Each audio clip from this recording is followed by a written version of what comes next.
baby boomers. I used to be with it. Millennials. Okay, boomer. Generation X. What's going on? And Gen Z. What do they have in common? Not a lot, it turns out. But one thing they can agree on is that this is the political podcast they want to listen to. Welcome to Not My Generation, the political podcast that looks at political events, news, and happenings across the world and at home through a generational lens. Your hosts are Dr. Emily Stacy and Professor James Davenport, two political scientists from Rose State College.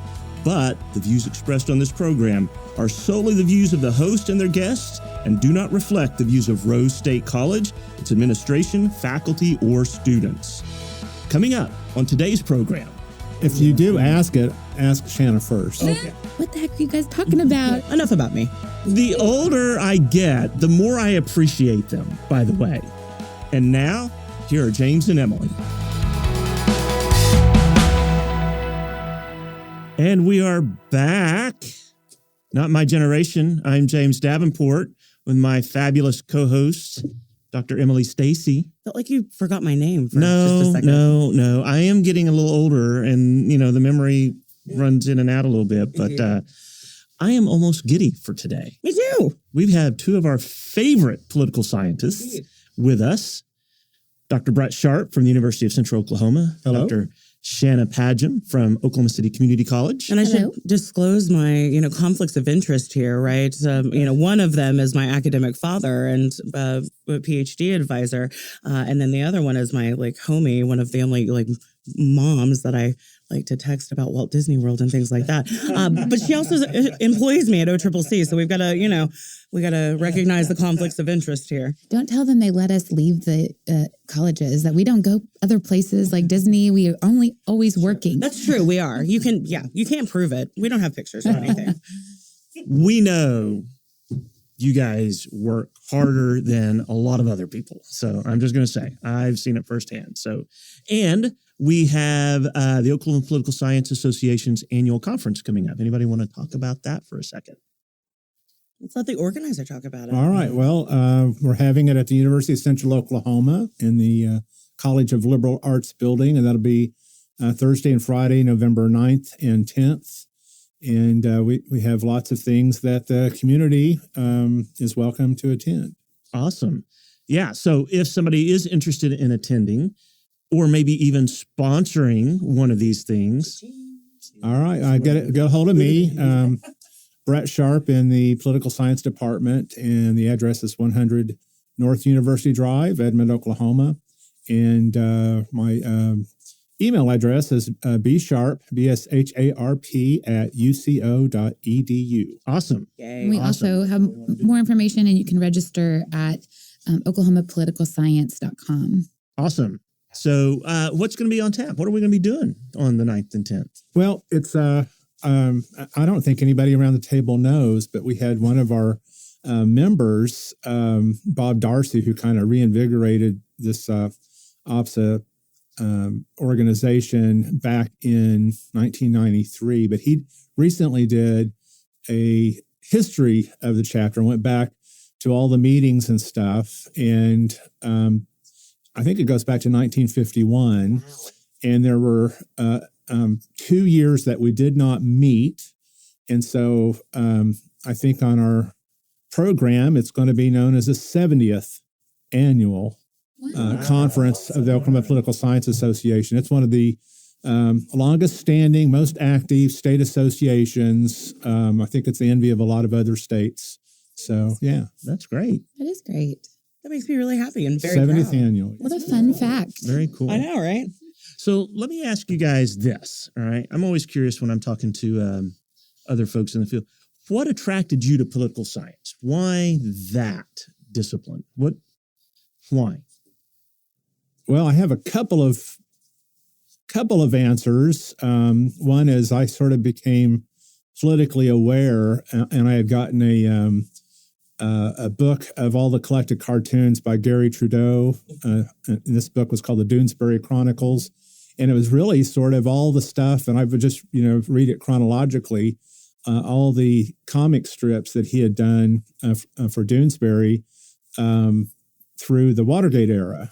And, the other thing is I would often just sit and listen while I played as a kid, listen to whatever my dad was watching, and he would be watching Washington Week in Review. And so you just sort of absorb that stuff by osmosis. When I went to college, I thought, well, I don't know what to major in. I'd read a book on college majors. You're likely to change it a million times. And I thought I was going to be a journalist. And speaking of Watergate, Ben Bradley was the editor of the Washington Post over Woodward and Bernstein. And he was giving advice that I heard somewhere that if you want to pursue a career in journalism, don't major in journalism. He said, I can teach you how to write, and do all the requisite things, but go learn about politics and go learn about public policy.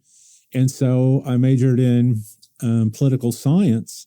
This was at Oklahoma State University. And this was still even though this was the early 80s, we were still in the afterglow. It's kind of hard to imagine now that journalism was the major to have because it was just a cool major. Now they don't even call it that anymore. But anyway, I kept trying to take journalism classes to minor in journalism, and they would say, nope, we're too popular. We've reserved these classes for majors only. So I was only able to take a 2 or 3 classes. So just by default, I fell into political science. But it's been good for me. I have interest in everything, and political science. It touches every field of life. And I've been lucky that, I had a career in human resources management, and that gets into everybody's job. And then my subfield in political science is public administration. It's also really interdisciplinary. And so that's kind of where I've arrived at. And being a professor, I used to be in human resources as one of the last few really good careers left. So I'm so honored to be part of the discipline. Shanna, how about you? Well, I never meant to be a political scientist. So I took the advice and did not major in political science.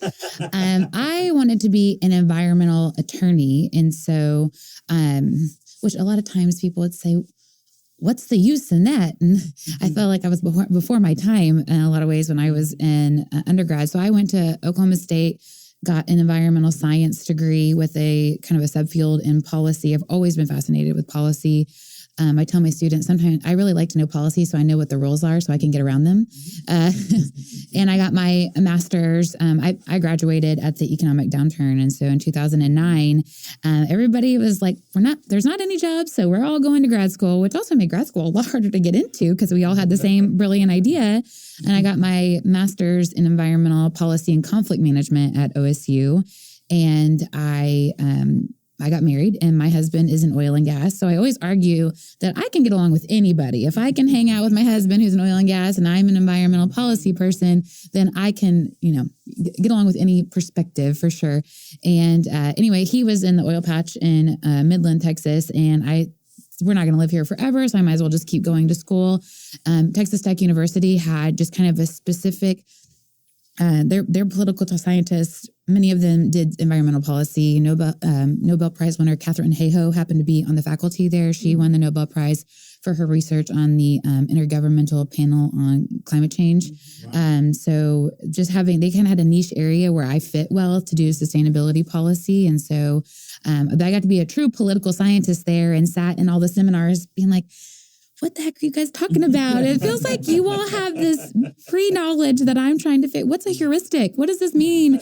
And but I got steeped in it very quickly and found a lot of people I really respect in their fields and how interesting things like political behavior is, and just taking classes on the executive and Congress, and it was so deeply interesting, but also gave me respect for political science as a field of science. Mm-hmm. And so, social sciences just aren't often regarded as the true sciences, but I can tell you, I have done enough statistics to give legitimacy to the field for sure.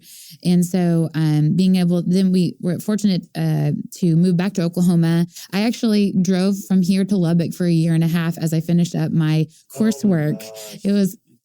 I was a different woman back then. I could not do that today. I have made that drive many times. My daughter went to Texas Tech, and we should have gone a lot more than we did, but we just dreaded that drive. It is every week there and back so I could come home and be with my husband. And so I put a lot of miles on I-40 for sure. And podcasts weren't as popular as they are now. And there was also not enough cell phone reception in between the destinations to be able to stream one. But that would have been, or books on tape, like textbooks, that audio function. You know how great I would have been if I could have been listening 6 hours each way to my books. So I'm glad for the future that they have more of that audio capability, but we just weren't quite there at the time. But anyway, so I just kind of fell into political science, but I've always kind of had an eye towards it. It just was a non-traditional path, but it's also, as Dr. Sharp has mentioned, there's so many opportunities to do things that we find interesting. And so, right now I'm facilitating a grant through the DEQ with this glass crusher that I got the idea from Dr. Pappas that we all know well from ECU that takes glass and brings it back into sand. And so you can use it again and create it back into glass as the art department's going to, or just as sandbags at minimum. It's not going to the landfill. And so being able to just do neat and creative things that still fall under the political science realm is what keeps it intriguing, hopefully all the way to the, end of my career, which feels really close and really far away all at the same time. Speaking of generations. I hope it's very far away. But it's going by so quickly at the same time. So that's how I got into this and how I stay into it. And the interaction with students is so fulfilling. And getting a new, cohort of students every year and getting to work with them and help them see opportunities has been, it just makes this work deeply fulfilling. And as you said, it's one of the last great jobs out there. It's a hard job sometimes, but I love it, Agree. I love that you call them cohorts. I call them fresh meat. Yay, it's a new semester, fresh meat. Yay. No, we love it. So what about you, Emily? What attracted you to political science? Arguing. Arguing. I always kind of thought I was going to go to law school. I think a lot of us and a lot of our students certainly do. But then I walked into UCO, my very first class, because I had done AP classes at Norman High School, yay, NPS.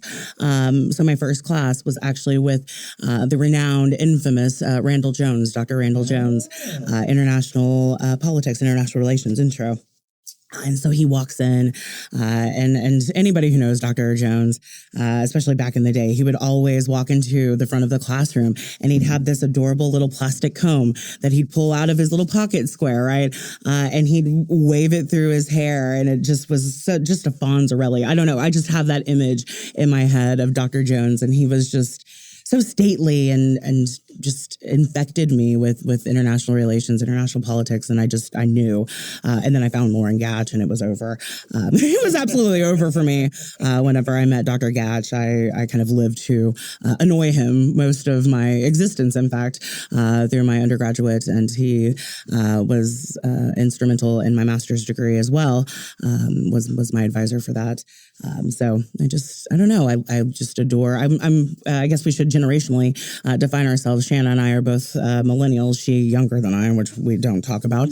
We don't. We don't at all talk about. This is the first time it's come up. Yes, it's okay. We don't talk about it. And then, of course, my two Gen Xers in the room.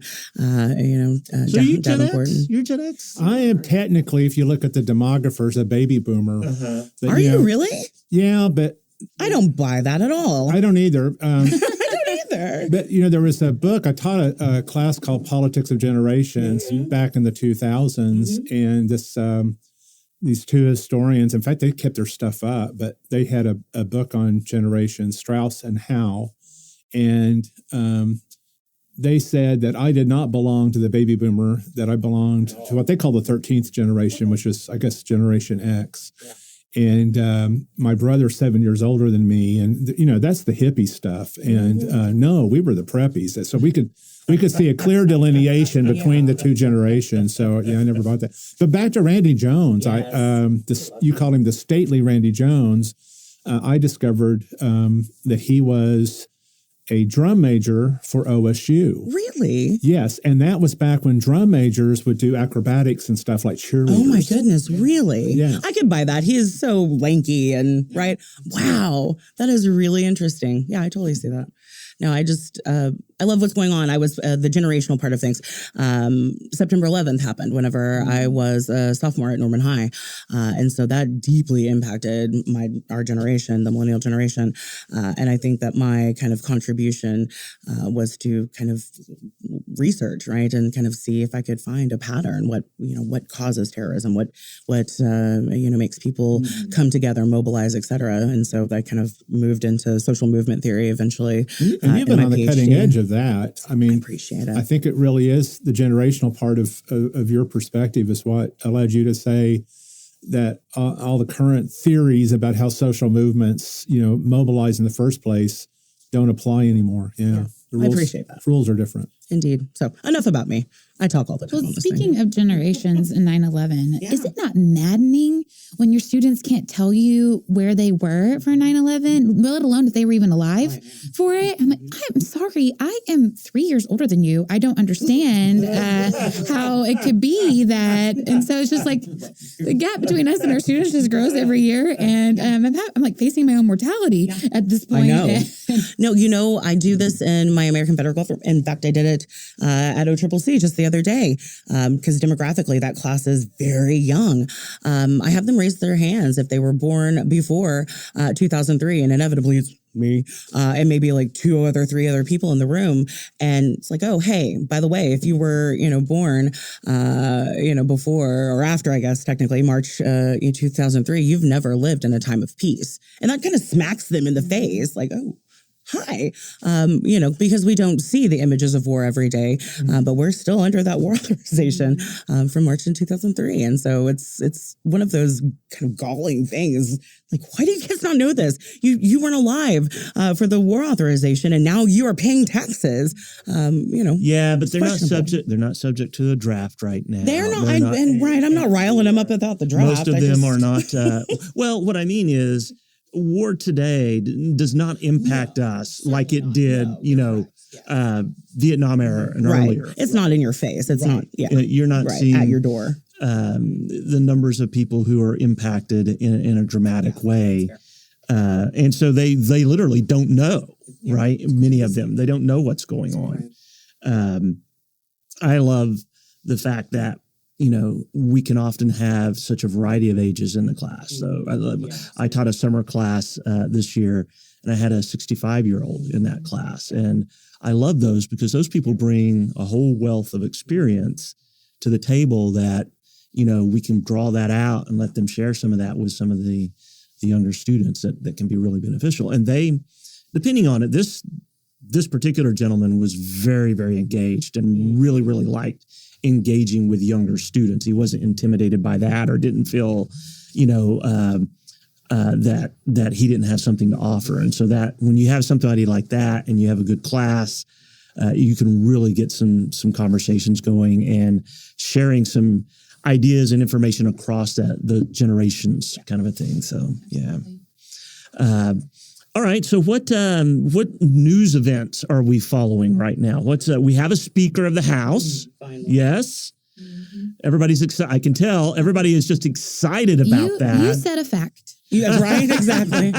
I can confirm. Are you sure that it's not an alternative fact? I think it's a true fact for now. But it could be what happens during this podcast. Who can say what we're going to walk out of in this room? So here's my question. What's going to prevent us being right back in this place, say in January, after now Speaker Johnson has to negotiate to keep the government open, right?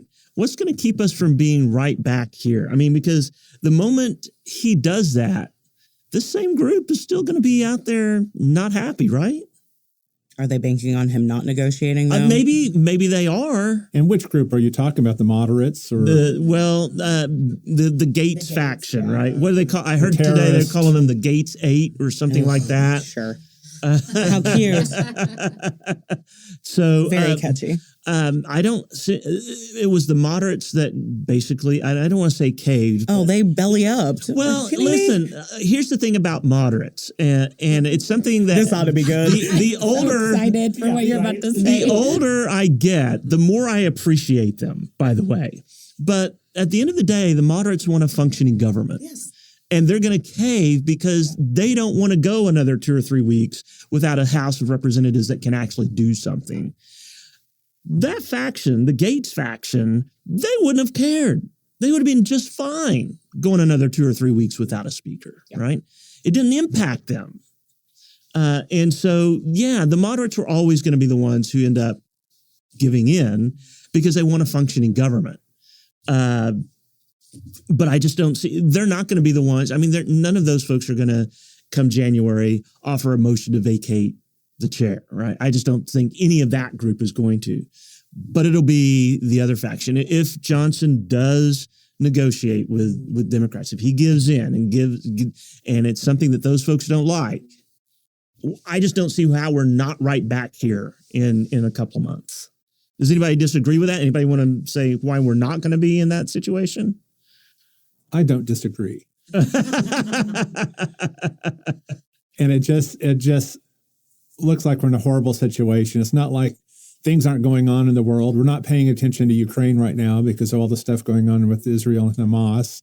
But those two burning fires are out there in the world. And, there's only so much a president can do. Right. Yeah. Dr. Padgham, anything? Oh, so much. Call you out. So much. It is inevitable, I think, that unless he behaves in a way that is really detrimental to, meeting the goals of the Gates 8 is really problematic for the rest of us. And so, and maybe he'll stay in line with that. It sounds like he might be the perfect person for that. But to what ends is what we'll end up having a future podcast about for sure. Like, well, he's still there, but this is what happened. Otherwise, we're back here again. As a political scientist, I understand what the Democrats are up to. Mm-hmm. As a tax-paying citizen who tries to communicate to students about behavior and that we should elect respectable people who behave in a way that makes government function, I would like to see the Democrats do something different here. The Democrats, in completely abstaining, got a much, much more extreme speaker as a result. If a few Democrats, 8 would have came to the table, we would have a completely different speaker. And I realize that the Democrats are holding the position. As a political scientist, I understand what they're up to, but it is, I start every day with my students of what's going on in the world, and we talk current events, and it's taken years off my life. Trying to explain what's happening is just, and it's been this way since I started at OCCC in August of 2016, thinking I just graduated. I'm so steeped in this. I understand everything. I am so fresh in this. And then in November saying everything I learned was a lie. I don't understand how government works. I can't speak to this well. I'm embarrassed. I should go back to environmental science. Labs are much more predictable. So that's kind of my take, is that I would like to see a lot of folks behave differently. But when we talk about generationally, I'm always telling my students about your generation and my generation. We band together. We decide every election from here on out. We've got the numbers. But instead, our generations choose to abstain and they don't pay attention. And therefore, I tell them all the time, we get the government we deserve. We're not engaged. But looking at this, I want to you choose the word nonsense. Mm-hmm. I can see why it's easier to stream TikTok than it is to pay attention, because there's so much going on. Because speaking of generations, we've never had a generation be so inundated with information, to have lived in a war their entire lifetime, that they're filtering out information. And I can't say that I blame them for the sake of their mental health, but then we end up in this mess. Here, yeah, exactly. So you mentioned science. There was a colleague of mine, one of our adjunct professors, David Schneider. Does anybody know? Anyway, he proffered a scientific explanation for what's going on in politics that I find really attractive. And he said back, I guess in 2016, they ramped up the Hadron Collider in Europe, and that somehow it's tilted our universe into a little bit of an alternate universe. And that's what's given us Trump and this where the gravity doesn't work in politics anymore. And anyway, yeah, I've been lost ever since then about the laws of politics don't seem to apply. A Republican who criticizes, a war hero, how wasn't that immediately? I mean, that was early on. And there's so much that's happened since then, I can't even remember it all. Do you remember, sir, where you were in November of 2016? No, is it going to be in Wales or something? Yeah, totally. Wow. Right. I defended my dissertation like 4 days before Trump was elected. We were in Wales. That was a fun memory. Yes, that was a good distraction. It was for half a second. Yeah. Speaking of Israel, I had Dr. Muhammad on our campus yesterday. It was so lovely to see him again. He was as boisterous and wonderful as ever, explaining the current crisis. It was useful for our students, I think. What do you think, Davenport? Did we do okay? No, I thought it was very informative. There were some things that I think both presenters kind of skimmed over that I think may have given a little bit more layered context to some of this stuff. But I only gave them an hour and 15 minutes, so to unravel the Middle East. But I think on the whole, that gives some very good background as to the complexities of what's going on there, right? And that recording will be up on the Rose State YouTube page at some point next week, by the way. And I'm thinking about asking a question to you guys. I'm going to hold it for now because I'm not sure I want to ask it. And I'm not sure I want you to either with that lead in. I'm not sure I want to ask it. I do want to ask it. I'm just not sure I want to ask it in a public forum type of thing. So maybe we'll come back to that. These, right? If you do ask it, ask Shanna first. Okay. Right. All right. I got you. All right. So, yes, we've got the conflict in Israel and Gaza. We have the Ukraine thing going on. We have a continuing resolution that's going to expire early next month. And we've got elections coming up, right? And it looks like, I'm going to start with that last one. It looks like we're going to get Trump-Biden round 2. Now, what drives me nuts about this is nobody wants Trump-Biden round 2. And yet that's where we're headed, it seems. Is there any scenario that you see that isn't what we're voting on next November? Outside of natural causes? Which we do not wish for. We do not. Absolutely podcast. not. I would like to affirm we do not wish for that. But if we're looking at scenarios. This just reminds me, this is a diversion, but it reminds me, I ask my students all the time when we're talking about the presidency, is there a way to remove a president without impeaching them? And almost invariably, the first answer is assassination. And I'm like, it almost all the time. Really? Yes. You it's begged the question, though. That's what immediately popped in my mind. That's where they go. And so, but this the same kind of mentality is kind of the natural causes. Is it the 23rd Amendment? 25th Amendment. 25th yeah. Amendment. If they can't do that with Trump, then I don't think any president's that's going to happen. I think if you're a sitting vice president, you're ending your career if you initiate a process to remove the president you're serving. I just think you are. Well, yeah, and Mike Pence made that calculation, obviously, but then also got a chance and to it didn't really right? pay off for him to stay loyal. But so you think, absent any kind of health issues by either of those two folks, that's who we're going to end up with? If I'm being a good political scientist and realistic, yes. I mean, but as I tell my students, like, we haven't even gone through the primaries yet. There is no reason for this outcome, but it's just that's where the sentiment is all polling and without a shadow of a doubt. And so once again, we get the government we deserve. We do not have to have these be the two candidates. Now, I mean, the Democrats are going to stick with Biden no matter what. But not because they're excited about it. Just the incumbency and just, and he called into question for a while whether or not he was going to run. He kind of signaled as he ran the first time that this could be a first-term president. I thought that they were going to do more to prop up Kamala. I did too. I agree. That's what, if, several years ago, if you would have asked me that, I would say they were putting her in a great place to kind of be a de facto incumbent, sort of, that she'd been shined so brightly. And then that's just really not at all how it played out. I get the impression that there has been on the Democrat side some disappointment in her. And I don't know if it's a disappointment in her performance or a disappointment in her not having enough opportunities, but there doesn't seem to be, because I agreed with you. I thought this was going to be kind of the master plan, if you will.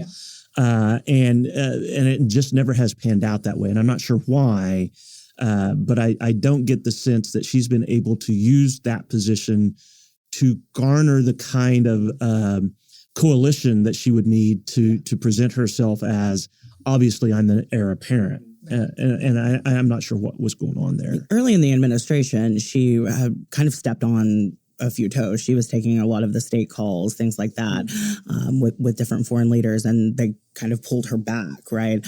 And I think that after you do that once with a lady like Kamala, you probably are not going to get the full politician mode. And so I don't know. I agree. I don't think that, number one, she's viable personally at a national level, especially with this generation of Democrats. We see them. There are students. A lot of them, I accuse them all the time of being purist, right? This generation of progressive liberals, like the Bernie bros, right, dyed in the wool, they see her as basically Nixon, right? They see her as a Republican based on her record, right, as a district attorney in California, right? And so there are a lot of liberals that are not going to swallow Kamala Harris at all. So the Democrats really need to start looking at what the future is. Obviously, Biden is 2024, but what are you doing in 2028? What are you doing in 32? What are you doing? Who is next? I mean, both parties seem to have this problem of you've got, for different reasons, you have Biden as the choice for Democrats. Because nobody else can get enough of that Democrat coalition behind them, right? And to not scare away moderates, right? And I think that's the goal here, is they don't want to scare away moderates, right? Trump is just, he has dominated Republican politics since he came on the scene, and nobody seems to be able to eat into, it doesn't matter what he does. I was struck, so he came out in the last couple of weeks, and he was saying how stupid Israel was and how smart Hamas was. And I thought, well, this is going to eat into some of that evangelical support because he started. No, it has not. Right. He made another statement about abortion and how he thought, the Republicans were. And I thought, that's going to cost. Nothing he says seems to impact the level of support he has. And nobody, I think like a lot of people thought, well, maybe DeSantis has just kind of floated out there. And I think he's plateaued a little bit. And nobody else has even shown the capability of competing with Trump. So this seems, it's a really weird situation. And you talked about 2016 and I don't know anything, a concept that I have become much more attuned to lately is intellectual humility, right? What I think I know, I might not actually know. And this is one of those situations where I just can't figure out these dynamics on that side of things. And do we have a president who's going to, a former president who's going to run for office from a jail in Georgia? Right. That seems possible, it right? It does.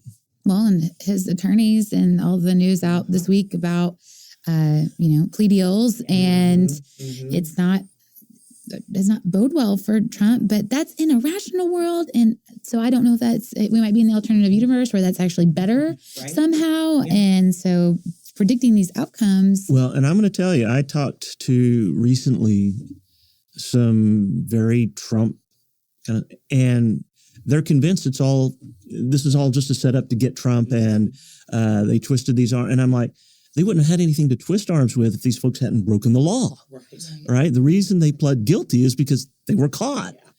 and yet it makes no difference to these folks. They're going to rationalize away all of this to maintain their support for him, and I do not understand that. So the evangelicals, you and I think of evangelicals in a certain way, but the Pew Research has done some investigation into people who label themselves as evangelicals, and most of them don't go to church. Most of them don't look at this as the end times in terms of revelations or whatever. That's not part of their equation. So they're not looking at Israel in the same way that the evangelicals that we study. Sure. There's a professor down at OU, Sam Perry, who's written a couple of books on Christian nationalism. And that's one of the things that they pull out of that too, is a lot of these folks that fall under that banner are not really that religious at all, right? And in fact, in their research, the more committed they were to their faith, the less likely they were to be Christian nationalists. And so I think, it's just weird how these labels play out and what people think they're doing in this. And I don't know if all of you are having trouble teaching the ideologies, American ideologies of liberalism and conservatism. I thought I had that down. I can't define these things anymore. I had trouble with the Democratic Party even being, talking about Andrew Jackson saying that it's the party for the common man and how that's evolved, and it's the party for the worker and the little people and the disadvantaged, and it seems to be a college of liberal elites, college-educated elites, and then the Republican Party apparently has no ideology at all except for homage to this, like a cult, to a leader. In 2020, what they do, they said, we're not going to create a platform. We're just, whatever Trump says is our platform, right? And it does feel like there's kind of a realignment of the parties happening. Republicans are trying to go after kind of that worker, middle class, lower class workers, and saying in 2016 pretty successfully. Yeah. So they seem to go with that. The Democrat Party increasingly is the party of college-educated people, and 20 years ago it was just, we were talking about these in reverse, right? So it is, and when I'm teaching on ideologies, it's like I just have to tell them, look, this is the traditional way we've explained these, but you need to understand there's a lot of flex going on. There's a lot of movement here and there, and things that I thought were conservative kind of principles today don't seem to be so much. And I'm having trouble kind of identifying. I speak to a group of young conservatives fairly regularly, and every time I do, I'm struck by how what I knew as conservatism in the 80s and 90s is not where these folks are free today. Trade, pro-defense, fiscal responsibility. Yeah, none of that is at play or at the heart of what they're looking at now. It's just really, really interesting to me. Well, it has to be hard difficult as a student saying, okay, well, I can vote now. I need to figure out how do I align myself, and being like, I have no idea where I fit in all of this. And so you can see why they're retreating from that. But they have many, many political opinions and positions. They just don't know how to categorize them well and utilize the vehicle that is voting that really comes with these outcomes. But they are very, very impactful. They're participating, they're volunteering, they're definitely engaging and voicing their opinion. But the part where, we're political scientists being like, well, what about this last piece we need you to do here? And they're like, I don't really like that label so much. Okay. Well, how do we reconcile these things to get a government that we're at least, because nobody's happy right now, like you would think that people would be thrilled. I guess Matt Gaetz is currently happy right this second. But he was furious a couple of weeks ago. And he has to stay in the news by being furious and making people furious. And so it's just going to be the next thing. Well, we're all trying to do the good work of trying to explain to students and podcast listeners, whoever you may be, how this stuff works and what can we anticipate tomorrow. And that is the challenge of it all. Well, Emily and I go back and forth about this all the time. She's all about, you young people need to vote. You need to get out there and I think two things. I do think there's a little bit of selection bias in here. Is we think these people in these ages are active, but that's because the ones that are, we see. Right. There's a whole lot we don't see that I don't think are very active in any participatory way, not just voting, but in other areas. And I'm not sure that the incentives are aligned right to get them too active at this point in time. But it's for sure true, by not being active, Emily keeps telling them this all the time, you're handing decision-making authority, you're having power over your life to somebody else who might not have the same ideas about what your life should be like as you do. I mean, there might not be incentive the first time, but once you get the person in who cares about the policies that, are relatable to your life, your kitchen table, your pocketbook, whatever it may be, then the incentive is there to keep that person in office, right? It's wild. Before, I can feel you. I can feel the cloud of him about to wrap up. So before you do that, I would it is the cloud that's happening? I can feel it. Yeah. I was thinking we're going to go through lunch and that's going to be different, but that's okay. It's a thing. I just know. I did want to mention last night and kind of pulling this back into the conversation about presidential candidates. We carried out a military airstrikes on Iranian proxies in Syria last night in retaliation for the Americans who were attacked by Iran earlier this week. And so this is right. The escalation is here. It's now, right now. And I think we talked a little bit about it on the last podcast. The United States we're fully in this at this point. This is crucial. This is a crucial time. I lose words about it because it's such a different situation, I think, than we have been in a really long time as it relates to Israel and American foreign policy. We're in a different conflict than we've been in a while. And whenever we are attacking Iranian proxies, because we know that they are linked to both Hamas and Hezbollah, this is going to get bigger and it's going to escalate further. So here's the question. Who benefits from us being embroiled in this? Russia and China? Yeah. Bing, bing, bing. I think that's correct, right? Yeah. We have less ability to focus on these other areas, right? Yep. Now, the question I have is this the question you did not want to ask? This is not that question. This is not. I've decided to hold that question to a later date. Maybe that'll be the last thing you say, and then you can close the podcast off, at least so we know what you're Dr. Sharp is not going to let this go. You're going to have to ask the question. But, I am sympathetic to the argument that Israel can take this to the point that it loses any goodwill it had from the attacks, right?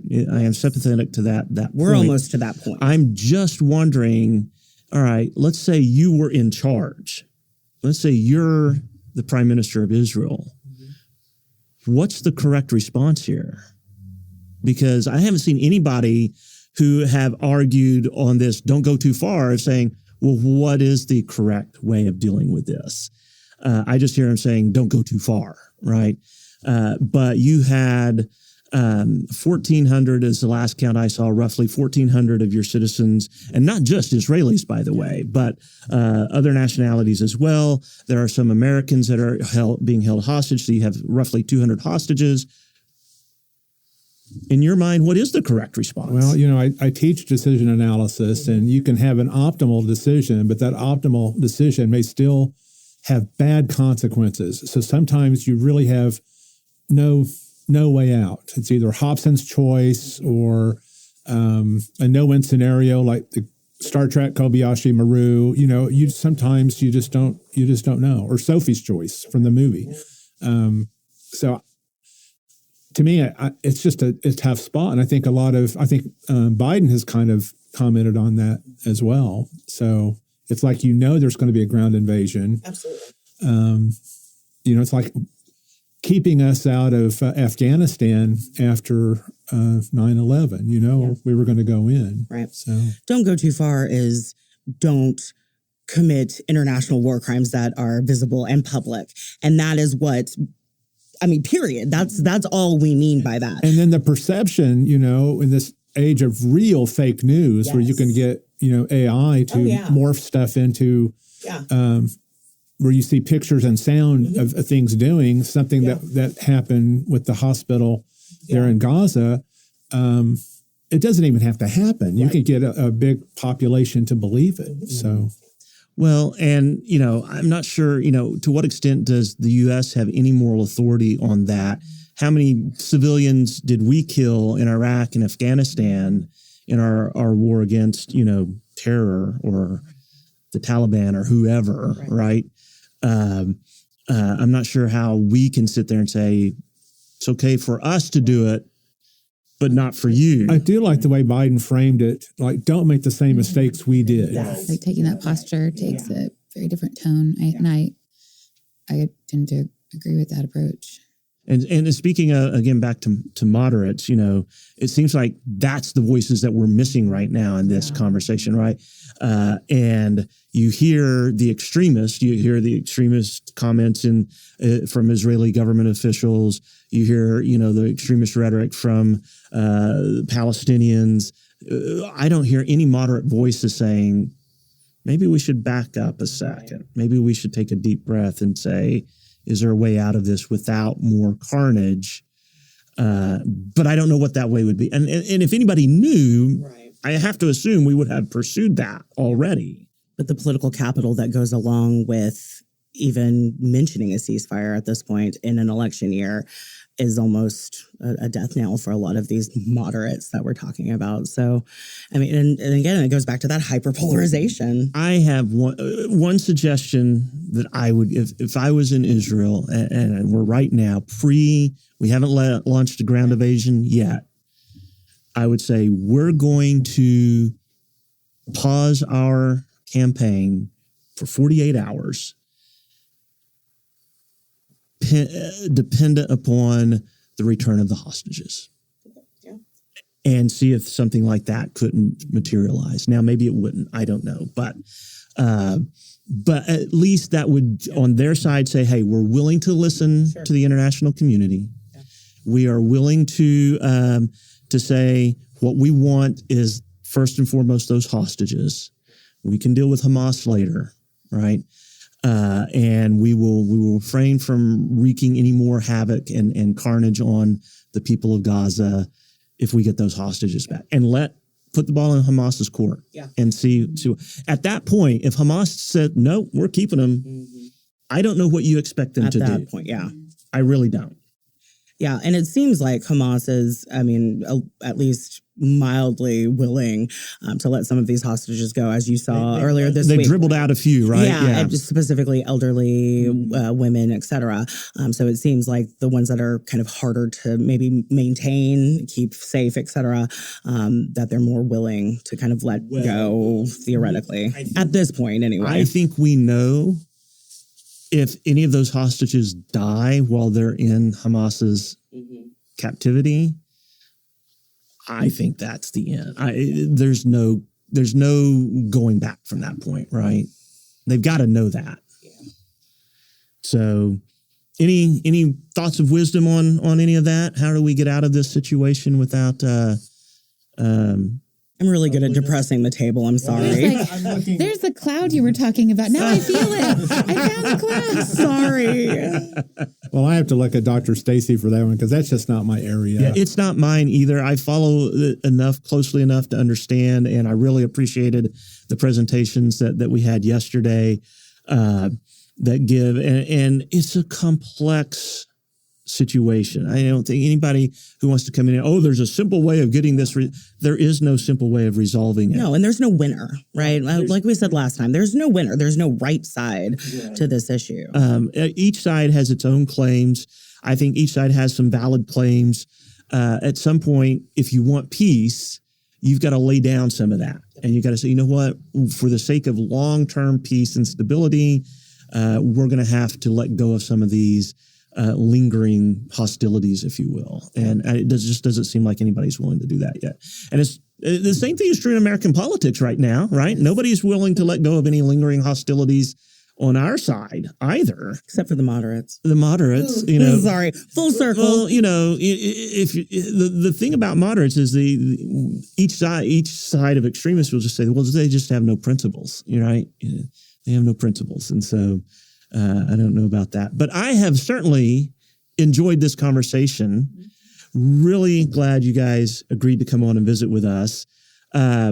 Give me a plug about something. Tell me something that we can leave with our audience before we get out of here. Well, I just want to say what a privilege it was to be here with you two and with Dr. Padgham. Yes. So that was nice. That's not a plug, but it's a plug for the show. We'll take that. This was a total delight. Well, as far as plugs go, the Oklahoma Political Science Association, if you like these sorts of conversations, which clearly you do if you were listening to this, you could have 2 full days of this at our conference. So November 9th and 10th, Dr. Sharp has worked hard to put together like a breadth of just topics to address, and that there's something for everyone at our conference in many different perspectives, with experts having panels and roundtables to address these variety of topics. My only downside is that I want to attend them all, and a lot of times they're happening simultaneously, and so you have to make a choice, but there's just such a breadth of opportunity, and it's nice to get political scientists together to hear a variety of perspectives in all the different fields in which people do hold